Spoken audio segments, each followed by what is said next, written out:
welcome to my pre-warm-up video of the energy update for the lunar eclipse, because I'm kind of ramping up and getting ready. The lunar eclipse is actually on Saturday, but my goodness, I'm already feeling the energy, but I'm kind of a bit like, well, hang on a minute, I'm still in the new moon eclipse energies.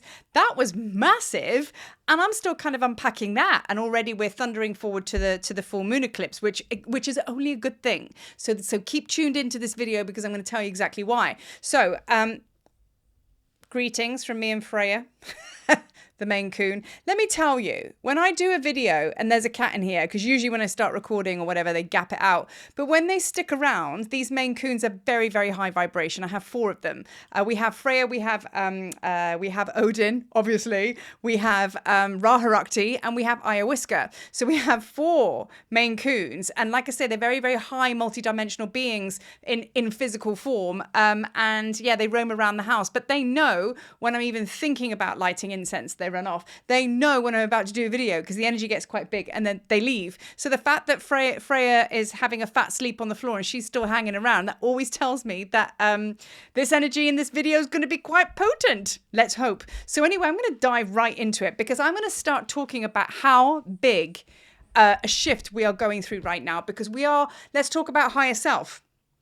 I should actually do a whole video on this subject matter to really get into the layers of it. But the higher self, I'm going to break it down real basic, okay? Higher self, known as the oversoul, can also be called your guardian angel. I don't know how I'll sit with that, but definitely the wise ascended master light being version of you that's in here. So there's us that are the ones that think that we can't remember anything, but we actually do. And there's our higher self, our kind of ascended master within. I always call it us. And that's the one that's kind of talking to you all the time, your own guidance, And I always see my higher self holding hands with all the gods and goddesses. So when I tap into the Egyptian Neteru, and I kind of call them my golden council of light, on my boardroom table, because this is what it looks like, there'll be Isis, there'll be Thoth, there'll be Merlin, maybe the odd dragon, Maine Coon, whatever, and then there'll be me, and they're all like higher beings, very, very powerful, and kind of your higher self is one of them. So it's the ascended master part of you which knows everything. So what's happening now is instead of us bypassing this, and when we channel and when we meditate, we're actually starting to now speak to our higher self, rather than bringing in, I don't know, Sekhmet or another higher being. We're kind of like saying, going into our deep guidance and asking ourselves the answers, and they're coming. So that is happening because there is an absolute shift, which means this union, this oneness wisdom that we call it, this union is coming in now. So our masculine and feminine frequencies are coming into that oneness, and we're coming, and when that happens, we plug into the heart of one, so which is like God consciousness, source consciousness. When that happens, that means we're living in the heart of one, which means we're connected to all that is, no separation, just oneness, as I say. So when that happens, that means that we're able, that we're more likely going to be listening to our very, very ascended master self, which is our higher self.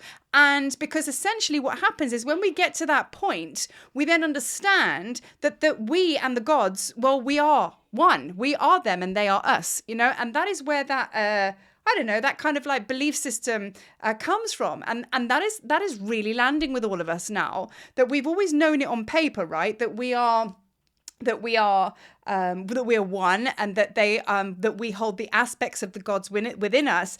But because of lack and separation, because it's been a process, we get it on paper, we never really embodied it. But now what's actually happening is our confidence levels are rising. You conscious creators out there, you're kind of going, yeah, actually I'm worthy of doing this now. There's thought processes starting to change because we're shifting, because we're coming into oneness. You can't come into union and still be in fear and doubt. It's impossible. Impossible. Can't happen. You know what I mean? So what's happening is that shift that we're going through, and all of this stuff being purged out is actually as a result. I mean, it's such a gift, these eclipse seasons right now, because it's pushing and purging all of this stuff out for us to indeed come into this process. So now our higher self is like up front and center, coming in, and that embodiment process means it's coming into the physical body. So this is where physical and where basically energy and physical come together. You know what I mean? As above, so below. So our higher self has been up there somewhere. Now it's coming into land because it can. So now the physical body is the divine vessel.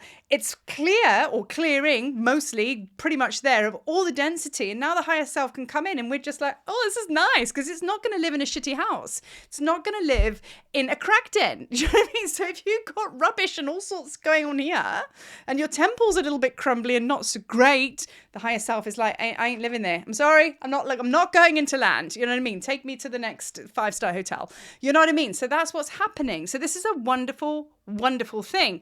So as this process is happening over eclipse season, all of this like clearing, it's very much to do with the body. So many of us, if not all of us, are experiencing this stage of the evolution of energy of ascension, say, like we're actually starting to feel it like very much to do with the physical body. Like you might find that your training regime's changed. You might find that you didn't have a training regime and now you have one.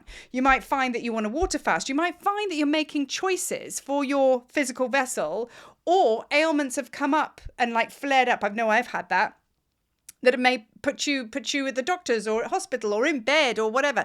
It's almost like the body saying, right, yep, higher self's coming in. You need to deal with this now because this has got a root system of several lifetimes. Hence, call in the new moon eclipse, call in the full moon eclipse, because we need that type of gumption, that kind of energy to really dig deep and get to that deep shadow aspects to clear it out once and for all. And that is what eclipses are all about. So this is a full gift, an absolute gift. So if you're in it right now and you're feeling the challenges, and do you know what? I'm going to chuck in there feeling flipping tired. Hands up, who's absolutely exhaustipated right now? It's a thing. You know what I mean? I'm absolutely knackered. I mean, I'm going to bed at like 8 o'clock and just going, I can't go to bed now, surely. But I'm tired. And it's like I could be working in my office and I've had to abandon my post here several days in a row because I'm working. And then all of a sudden it's like the switch flicks and then I'm just drained. So you'll be feeling that a lot. And do you know what? If that happens, you can't re-engage and go back to what you were doing. That spirit saying, right, you're out, go lie down, go look after that body because your body needs something else. Okay, so that's going to be what's happening as well. It's not going to last forever. We're going to move through the full moon. That's going to really wash away all the debris. And when we come out the other side, because we've always said that October was going to be a massive transformative month for this reason, when we come out the other side, you're going to start to like, you know, feel a bit more grounded and together, you know? So like I say, I'm just looking at my list here. And I mean, I've just said, I've just put in big letters, rest, give it time to come in, you know, and also what's happening as well as a result of this whole process, which is actually quite amazing and awesome. I mean, look, let's just keep it real. This is the final push.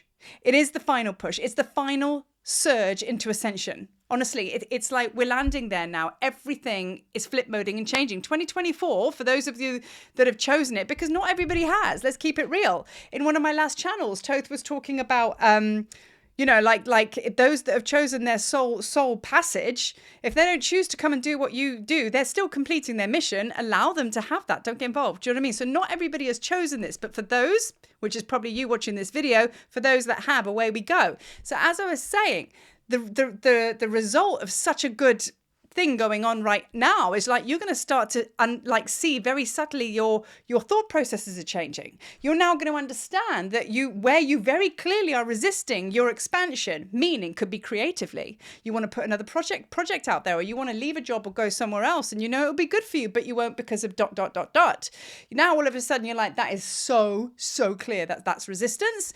And then the idea of like, I want to go over there. That's your expansion and your inspiration. And now you know that expansion and inspiration is where you get supported. You now know, because you're so long in the tooth and you've done this for so long now, that if you stay here and you keep resisting, that it ain't going to end well for you. You've got too much wisdom on board now. There's way too much wisdom that you have brought to the forefront and to the surface.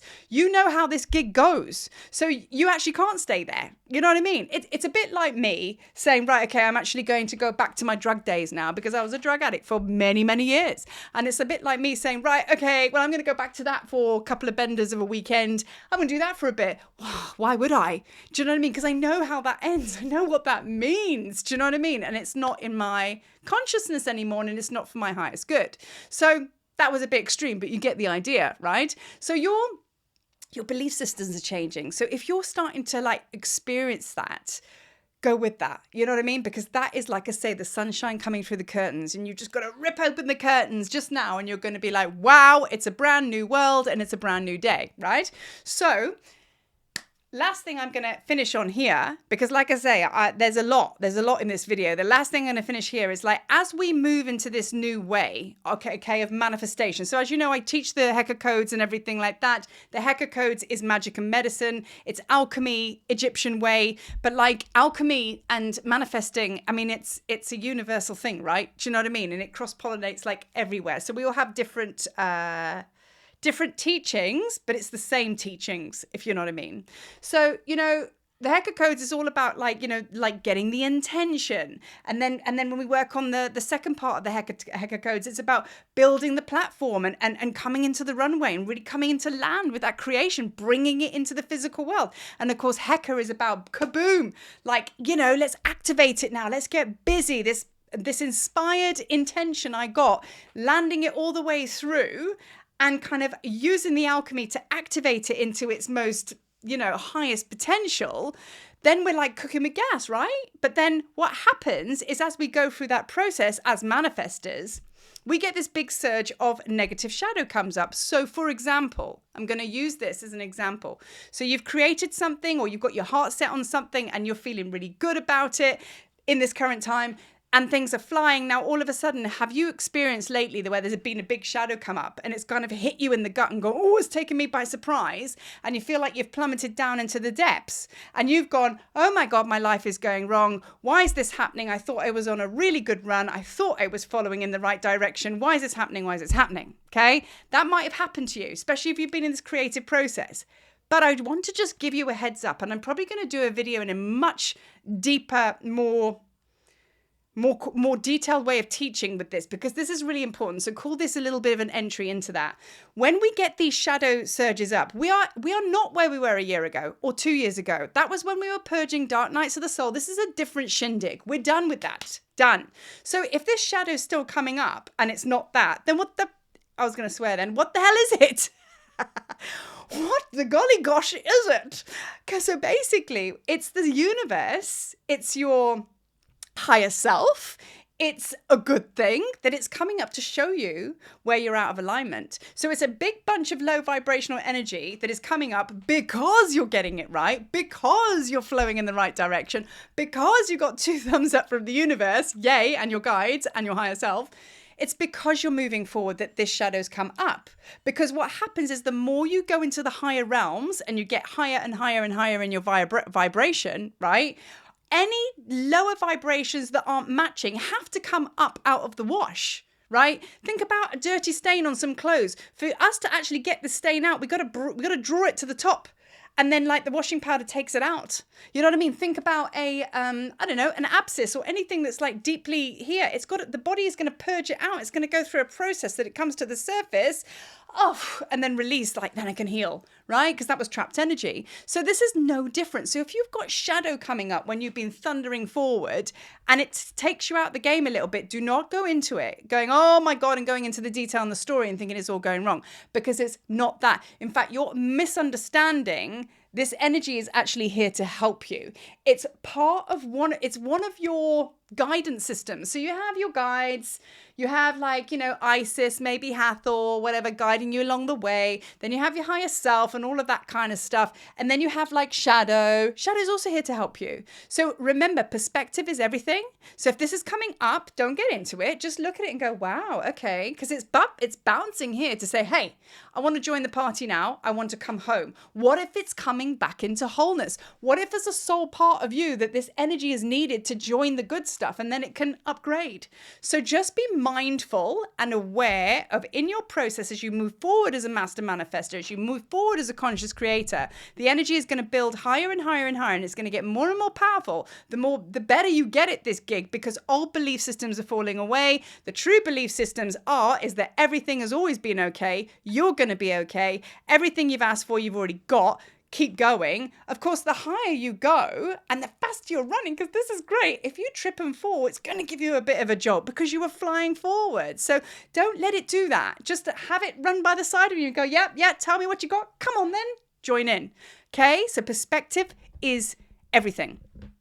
So on that, I just want to invite you all now to my Sekhmet meeting tomorrow. I've actually decided, well, rather she has, I'm going to be teaching on how to work with the gods and goddesses. I'm going to take it right back to basics, and working with Sekhmet is going to help you with all of this. And I'm going to go through a little mini masterclass to give you some kind of a real basic ritual in the morning on how to work with her, and then to actually revisit her every day, and how you can bring Sekhmet into your life to actually clear any blockages, any old thought patterns, negative belief systems, and just show you the many different ways that you can work with her practically and tell you all about her. So I'm really going back to basics with her, and I'm going to be introducing that to my peeps tomorrow. It's on Circle, link is in bio, or if you're watching on YouTube, it's going to be in the write-up.